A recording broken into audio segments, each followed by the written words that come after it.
Selamat datang di channel saya Serangga Gatal. Jangan lupa di subrek, like and share. Mimin doakan semoga kita sehat semua. Oke, kita mulai. Ada 6 mayat di Gunung Guimu. Kalau begitu, seharusnya ada urat nadi roh jahat Yin yang terkubur di tempat itu. Hanya dengan cara ini hantu-hantu di Ghost Mother Ridge bisa mengalami transformasi mayat dan berubah menjadi 6 mayat Yin. Di Kyushu liar, nadi roh jahat Yin jarang dan biasa, tetapi di dinasti Zhou besar, yang kekurangan energi spiritual, itu sudah langka. Sui memikirkannya dan berjalan menuju kota Guangling di sepanjang sungai Dachang.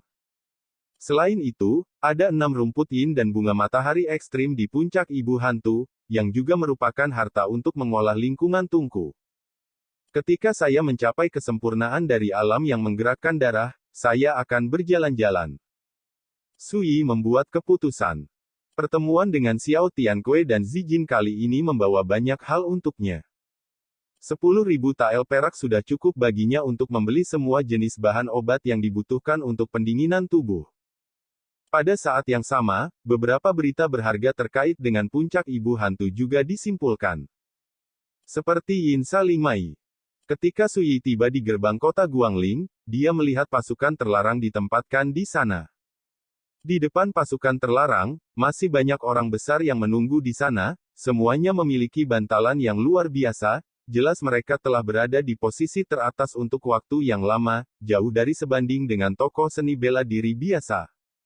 Barisan mewah seperti itu sangat langka di kota Guangling. Orang-orang yang lewat di dekat gerbang kota semuanya kagum dan penasaran. Penguasa kota dan pasukan kerajaan istana tuan kota telah dikirim. Apa yang akan dilakukan ini? Banyak diskusi terdengar. Ternyata penguasa kota Fusan dan pengawalnya. Meskipun Sui juga sedikit penasaran, dia tidak repot-repot menanyakannya, dan langsung pergi ke gerbang kota. Tidak jelas, tawa orang-orang besar itu datang dari belakang. Dengar, bukankah itu Sui, menantu keluarga Wen? Dia dulu adalah kepala pedang King He Sword Mansion, seorang jenius muda. Sayang sekali. Menurut pendapat saya, sangat disayangkan bahwa Wen Lingzhao benar, bakat seni bela diri gadis itu benar-benar unik dalam hidupnya, dan yang langka adalah kecantikannya juga 1 dari 1000, tetapi dia menikah dengan kehilangan Sui ini. Sui tersenyum dan tidak peduli, sosoknya dengan cepat menghilang di jalan yang ramai. Segera, Xiao Tianque dan Zijin muncul di kejauhan di luar gerbang kota. Fusan, lihat lelaki tua itu, lihat tuan daerah. Hampir seketika, Fusan, penguasa kota Guangling, tampak serius, melangkah maju, membungkuk memberi hormat, dan suaranya mengguncang langit. Lihat lelaki tua itu, lihat sang putri. Di dalam dan di luar gerbang kota, tiba-tiba ada keheningan dan kehikmatan. Orang-orang yang datang dan pergi semua kagum dan takut. Tidak jauh, Xiao Tianque meletakkan tangannya di punggungnya, matanya terbuka dan tertutup, dan dia secara tidak sengaja mengungkapkan keagungan yang agung, yang merupakan sikap seseorang yang telah lama berada di posisi tinggi. Fusan, aku bukan lagi markis, biarkan semua orang mundur, jangan ganggu orang-orang. Xiao Tianque mengerutkan kening. Iya. Tuan kota Fusan menjawab dengan hormat, lalu melambaikan tangannya. Tiba-tiba, semua pria besar dan penjaga di sekitarnya mengambil pesanan mereka, tidak berani menunda. Paman Fu, tolong ikuti resep ini untuk mengambil obatnya, ingat itu butuh 7 hari. Juga, siapkan ruang tenang yang tidak terganggu untukku dan kakek. Purple Viola melangkah maju dan menyerahkan resep. Saya dengan hormat mematuhi perintah penguasa daerah. Tuan kota Fusan memberi hormat dengan tinju. Xiao Tianque mengangguk dan tidak berkata apa-apa lagi, dan pergi ke gerbang kota bersama Zijin. Fusan dengan cepat mengikuti. Baru setelah mereka semua pergi, orang-orang di dekat gerbang kota terbangun seperti mimpi, dan mereka mulai berbicara dengan penuh semangat. Tapi sekarang, dia menghormati yang tua dan muda, dan mematuhi setiap kata. Ini membuka mata orang-orang itu, dan mereka semua berspekulasi tentang identitas Xiao Tianque dan Zijin. Sang penulis. Di dalam kamar, Sui duduk sambil melakukan latihan. Ini adalah metode pernapasan, teknik penempaan tubuh bangau pinus.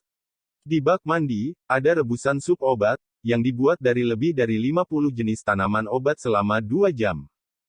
Ramuan ini bukan obat mujarab di mata praktisi, tetapi masing-masing sangat mahal, menambahkan hingga 500 tael. Untuk orang biasa di kota Guangling, biaya tahunan hanya selusin tael perak. Perbandingan ini menunjukkan apa yang dimaksud dengan sastra yang buruk dan seni bela diri yang kaya. Orang kaya memenuhi syarat untuk berlatih seni bela diri. Orang biasa hanya ingin berlatih, tetapi mereka tidak mampu membayar biaya seni bela diri. Sebagai salah satu dari 3 klan besar di kota Guangling, keluarga Wen dikenal memiliki ribuan klan, tetapi hanya sebagian kecil dari mereka yang benar-benar memenuhi syarat untuk berlatih seni bela diri sejak kecil. Tidak mungkin, mengolah seni bela diri terlalu mahal. Prajurit biasa perlu makan semua jenis suplemen setiap hari untuk memenuhi kebutuhan tubuh, dan mereka perlu membeli berbagai ramuan untuk membantu budidaya mereka. Rata-rata keluarga tidak mampu membelinya sama sekali. Ini biasa terjadi di seluruh dinasti Zhou besar. Waktu berlalu dan matahari condong ke barat. Su Yi bermeditasi selama 3 jam, dan tiba-tiba 2 aliran udara langsung menyembur keluar dari hidung. Aliran udara seperti anak panah, menembak 3 kaki, udara seperti dipotong, menghasilkan suara samar seperti angin tumpul dan guntur. Bernafas itu seperti berlatih, anginnya bergemuruh. Ini adalah karakteristik dari mesin ki seluruh tubuh yang berjalan sampai titik didih. Pada saat ini, Su Yi membuka matanya, dan cahaya terang menembus pupil matanya yang dalam, seperti ujung listrik yang tajam, dan butuh waktu lama untuk menghilang. Pagi ini, saya mengolah energi spiritual langit dan bumi di tepi sungai Dacang di luar kota. Pada siang hari, saya menggunakan mandi obat untuk menenangkan tubuh saya. Dalam waktu kurang dari sehari, yayasan saya di tahap awal darah bergerak telah diperoleh. Benar-benar padat. Su Yi bangkit dari bak mandi, mengenakan pakaiannya, dan langsung pergi ke halaman. Matahari terbenam.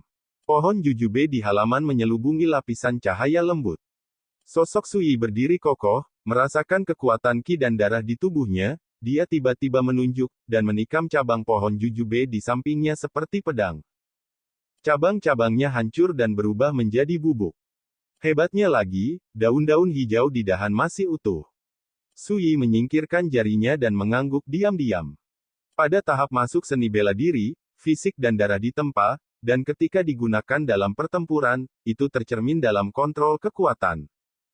Lalat di dinding, lalat jatuh tanpa jejak. Ini adalah penggunaan kekuatan yang luar biasa. Kekuatan tusukan jari Su Yi sebelumnya seperti ini. Kelihatannya biasa saja, tapi nyatanya ia bergerak seperti busur yang roboh dan meledak seperti guntur. Penggunaan kekuatan yang halus dan halus bisa disebut luar biasa.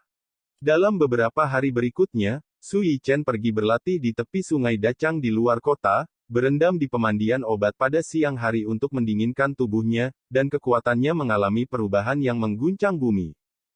Selama periode ini, ipar perempuan saya Wen Lingsui kembali ke Songyun Jianfu untuk berlatih. Ketika dia pergi, dia secara khusus mengingatkan Su Yi bahwa itu akan menjadi ulang tahunnya yang ke-16 dalam beberapa hari, dan dia berharap Su Yi juga akan berpartisipasi. Untuk ini, Su Yi setuju tanpa ragu-ragu. Tahap awal dari alam yang menggerakkan darah sudah selesai. Pagi ini, setelah Su Yi pulang dari sungai Dacang di luar kota, dia merasakan perubahan di tubuhnya, dan senyum puas muncul di bibirnya. Penempaan tubuh bangau pinus layak untuk metode pembangunan fondasi pertama di hutan belantara Kyushu. Setelah menguasai esensi dan misterinya, biarkan dia terlahir kembali hanya dalam 5 hari, dan bangun fondasi yang paling kokoh dalam satu gerakan. Dibandingkan dengan alam yang sama di kehidupan sebelumnya, itu juga lebih baik. Dengan kekuatan fisikku saat ini, itu jauh dari sebanding dengan peran penggerak darah biasa. Su Yi memiliki ingatan dan pengalaman 17 tahun terakhir dalam kehidupan ini. Setelah sedikit perbandingan, satu hal dikonfirmasi. Ranah darah yang bergerak hanyalah ranah pertama dari seni bela diri. Di Great Wilderness Kyushu, 4 alam seni bela diri juga disebut transendensi biasa, yang berarti 4 alam transformasi dari orang biasa. Hanya dengan benar-benar menerobos dari 4 alam seni bela diri dan memasuki jalur kultivasi, Yuan Dao, Anda dapat disebut seorang kultivator bawaan. Pada saat itu, makan embun sambil makan dan tidak makan biji-bijian akan berbeda secara kualitatif dari orang biasa. Terlebih lagi, dalam pertempuran nyata, kompetisi bukanlah basis kultivasi, tetapi juga seni bela diri. Dengan pengalaman dan metode tempur Sui sebelumnya, bahkan jika dia tidak memiliki kultivasi sama sekali, dia bisa membunuh karakter kecil seperti alam yang menggerakkan darah dalam hitungan menit. Hanya dalam 5 hari, harganya 2.500 tael perak. Ini baru saja dimulai. Dapat diperkirakan bahwa bahan obat yang dibutuhkan untuk budidaya di masa depan ditakdirkan untuk berlipat ganda dan meroket, dan uang yang dihabiskan juga akan meningkat. Dalam analisis terakhir, dalam budidaya 4 alam seni bela diri, Anda harus berpikir tentang menghasilkan uang untuk waktu yang lama. Sui diam-diam berkata. Kata, keuangan, menempati urutan pertama. Sui tahu betul bahwa saat dia semakin tinggi dan tinggi, kekayaan, yang dia butuhkan akan menjadi semakin menakjubkan. Tentu saja, bagi para praktisi, kekayaan, bukan hanya emas dan perak, tetapi mengacu pada semua sumber daya spiritual. Seperti eliksir, divine treasure, eliksir. Yah, jika kamu dapat bergabung dengan salah satu kekuatan kultivasi untuk berkultivasi, kamu tidak perlu khawatir tentang uang ini. Memikirkan hal ini, Sui menggelengkan kepalanya dan menolak gagasan itu. Dia belum berpikir untuk meninggalkan kota Guangling. Sambil memikirkannya, Sui telah kembali ke rumah Wen. Saya melihat bayangan berdiri di depan halaman saya dari kejauhan. Wen Lingsui. Saudara ipar. Melihat Sui dari kejauhan, Wen Lingsui tersenyum dan melambai dengan riang. Pada saat itu, napas indah yang keluar dari gadis itu membuat orang merasa bahwa matahari sudah redup. Kamu tidak pergi ke sekolah, mengapa kamu kembali? Sui tersenyum dan menyapanya. Hari ini adalah hari ulang tahun saya. Wen Lingsui berkata sambil tersenyum, saya sudah memesan jamuan makan di Juxianlou di kota, dan beberapa teman sekelas saya juga ada di sana, ayo pergi. Berbicara, dia memegang lengan Sui dengan penuh kasih dan pergi ke orang awam itu. Sui merasa sedikit malu. Hari-hari ini saya hanya fokus pada latihan, tetapi melupakannya. Ini benar-benar tidak seharusnya. Memikirkan hal ini, dia melirik gadis di sampingnya, dengan mata yang indah, menawan dan cerah, tanpa ada niat untuk menyalahkan dirinya sendiri. Tetapi semakin banyak yang terjadi, semakin Sui merasa sedikit tidak bahagia. Setelah memikirkannya, dia akhirnya memutuskan. Berikan seorang gadis hadiah ulang tahun yang berbeda. Sekian dulu update-annya, tunggu lanjutannya di channel saya Serangga Gatal, di subscribe ya guys. Terima kasih.